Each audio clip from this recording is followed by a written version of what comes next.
Okay, guys. Great win last night. Was a real heavyweight brawl. Proud of the way our team played. I thought we really played well on defense and made timely plays on offense. Special teams was a wash, but it was a great effort. I think when you look at the game, third and fourth down, we were 7 of 13. They were 4 of 12. We had 5 sacks. They had 3. Take away the Hail Mary at the end of the game, our defense limited their offense to 276 yards. Outrushed them 118-58. Wasn't a perfect game, a hard-fought game. Great win for the program. Hey, Coach. Obviously, you'd like to go through the season with no injuries on any spot, but especially the O-line. You had Drew Evans go down. Adamo Gianni stepped in, has played well. Came in last night for Bray Lynch. Just talk about what you guys have seen from him and just your thoughts for his future in the program. Yeah, I think he's a good young prospect. We inserted him when Evans went down, and I saw him improve every week. And, he played quite a bit last night at right guard. And, Benson and Zen kind of split the reps at right tackle. And, Drew Evans was back. And so it gives us 7 guys right now. And, whereas last year we were at 6, and then when Drew went down, we were at 5. And so I think he's got a good future. He's got a lot of athletic ability. Hadn't played a whole lot of football. And you can see him improving. Peter, on your left, and Alexa. Yeah, hey, Curt, over here. Last year, all 4 teams that had byes lost. The 30-day break, and obviously a team will be the team you play will have played in advance. How do you prepare for that to get your team ready up to game speed? Just how do you prepare for that so that that trend doesn't continue? Yeah, it's a 3.5-week break. We put out 2 tentative calendars based on when we might be playing. So now we know. We'll treat the first half of this just like any off week. We'll practice enough to stay sharp, get the rest and recovery in, get the weights in, and then once we figure out who we're going to play, which will be Friday night, the 19th I think, then we'll be able to kind of hone in and go into game plan mode and game plan practice mode. And so that we will essentially get 2 full weeks in of opponent prep. We'll get a Monday through Thursday in, and then get a Monday, Tuesday, Wednesday in here. And then we've already been through Thursday once, Thursday and Friday. We'll get that when we get out there. Tom Brew on your right, and Zach Beat. Curt, I know you're not a big behind the curtains guy, but can you talk to us a little bit about just what last night in the locker room was like with your coaching staff and the ride home and that, and just sharing and enjoying that night together? Yeah, I mean, it was obviously a great win, a lot of emotion on the field. It was a little bit of a different setup post-game with the stage and some of those kind of things. So we never really had the opportunity to get the team together in the locker room afterwards because it was close to an hour before I got back in there with the different interviews and such, and some of the players too. So, but you could see the celebration both on the field and on the stage, and it was well earned. Zach Beat on your right, and Daniel. You just called the performance last night not perfect for you guys. What does it say about your team that you can play not perfectly and still beat the number 1 team in the country at the time? Well, they didn't play perfectly either. So, they missed a field goal. There was kind of a chip shot down there at the end that could have tied the game. And, we missed one, which was uncharacteristic, and the interception, which led to their first score on a short field, could have been prevented. But it was a great effort. And when you play a great team, they're going to make plays. You're going to make plays. And you just got to make one more than they do. Daniel in front of Joe. I think you said last night that the challenge now is just trying to humble this team. How do you approach that? Like, what do you use to try to humble them? I said that kind of tongue-in-cheek a little bit, sort of to be funny. We've got a lot of time here. We're going to meet with the team tomorrow at 4. We won't practice tomorrow. And, we'll be in normal off-week mode here for almost 2 weeks, week and a half, before we find out who our opponent actually is, and then go into game plan mode. So we'll have them where we want them. I mean, we got great character kids and leadership on this team, and I have absolutely no question we'll be ready to play. Joe on your right, the Miz. Do you have any update on Omar's health? And then with Bryant Haynes, what is it about that connection with him and the defenders that just makes him so dominant, Yeah. regardless of the opponent? Omar will know a little bit more as we go. We don't expect it to be anything. We don't think there was anything that happened in the game that will be affect our next game. In terms of Coach Haynes and the defense, we attack, we move a lot up front.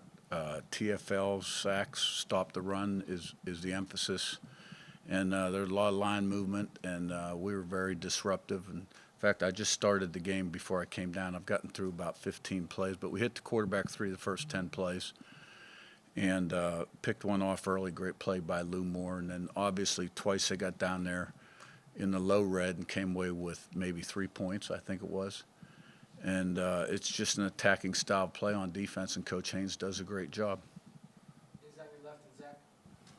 You've seen kind of the coaching chaos across the landscape, and you've been asked a lot. Pam at Witten and Scott Dawson have been asked about a lot about what they saw in you to entrust the program. But I want to flip that question.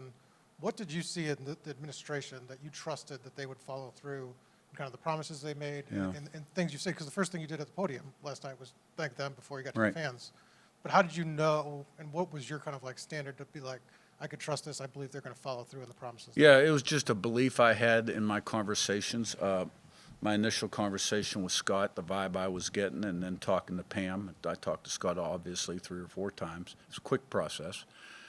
That they understood it was integral that they get football going. That there'd be a commitment there. Now, what I will say is, within the first week on the job, we realized the commitment wasn't going to be enough. And, right away we upped it and ended up doubling it that first year. And, since Rev Share now, right, you guys read all the articles, and we want to be highly competitive. Zach in front and right. I want to circle back to, I guess, you've talked a lot about how sort of pressure, that attacking style defensively is something you want out of your defenses philosophically, but how much does it sort of almost like complement the way that you want to play offensively, in the sense of just constantly putting an opposing offense under pressure, constantly setting them back behind the chains, and then using that, whether it's controlling field position, whether it's controlling games on the scoreboard, using that to just sort of fuel what you want to do offensively? I think you hit it right on the head. And, really, I guess if you looked at our defense relative to our offense in terms of, like, our defense is probably more aggressive than our offense, because we're very balanced on offense between the run and the pass and don't put too much pressure on the quarterback. And you don't see us spreading the field with 5 wides, things of that nature, running, things that people don't see all the time. We're a little bit more conventional, although we are, going to exploit weaknesses in the run game, pass game as well. And I think that's one of the things, like you look at us last night, the timely plays on third down and the down the field shots we were able to convert on, based on some things that they'd been doing on tape and really hadn't been challenged. But Coach Haynes and we got a lot of heady guys on defense too. You look at that whole linebacking core, and a lot of those guys up front are smart guys. And then you got some really good coverage guys with ball skills on the back end, which allows us to do a lot. Now, there have been some busts in the back end during the season, and I noticed one in the first 15 or 20 plays. Things that we still have to clean up and get better at. Gravity on your left, and Josh. Yeah, Coach. More on a story on just sort of the impact that your success has had on the town, the fan base, the university, et cetera. I'm curious, what are some things that you've sort of experienced, seen, felt, maybe community, town, Yeah. what have you? And you'd probably have to talk to people on the outside to get a better feel for that. I hear it. I just know that winning lifts all boats, and in terms of fan support in the stadium, donations in all parts of the university, downtown. In terms, when you pack the stadium and bring a lot of people to Bloomington, it helps our sales. a lot of pride in Hoosier Nation, the largest alumni base, in America, over 800,000 people. And, I'd say right now the arrow's pointing up, and we've probably got a lot of momentum going in those kind of areas. Josh, on your right, then Ken. Coach Elijah, 10 tackles last night, then that pass breakup on third down. How have you seen him grow as the season has gone on from building off of last season? Yeah, good young player that played really well last night on a huge stage, and it just tells you a lot about him. And 2 years remaining, so key guy to keep around. Ken up top, then we'll wrap this up. Every team is obviously different. Every year is different. But the experience of going through the college football playoff process last year, how is that going to help this team benefit, even though they don't know who they're going to be playing for a couple of weeks? Yeah, second time through, you're always better. This one's a little different because you got a little more time off. But like every other experience from our first year, the returners all learn from those. Some of the newcomers have been in this situation before, Zen and Coogan. So, yeah, it's only going to help us. And this is a different team that's overcome some hurdles that the last year's team didn't, So, we're Big Ten champs. Beat the number 1 ranked team in the country, beat the number 2 ranked team in the country at the time on the road. Proud of what we've accomplished. Seth, on your left, last one. Yeah, Curt, what's made the pairing work so well between Fernando's playing style as a quarterback, and Mike Shanahan's style as an offensive play caller? I guess, how do they complement each other in those roles? I think the thing Fernando has is he has the ability to extend plays, and he's really throwing the long ball real well right now. So, when you have a guy that can get out of trouble and extend the play, he makes the offensive coordinator look real good. The offensive thing, Mike Shanahan, I thought he did a great job last night dialing them up. And it's kind of a group effort. That's one of Mike's strengths is he draws on everybody. And, of course, I'm still in there, doing my thing. And, Bob has pretty much does the run game for the most part. And we kind of all get together on the pass game and, the various other elements of it, screens, RPOs, et cetera. And, Mike's demeanor is such, he's such a likable guy. And he doesn't really have an ego. And does a great job coaching receivers and has done a great job coordinator. All right, thanks, guys. Thank you.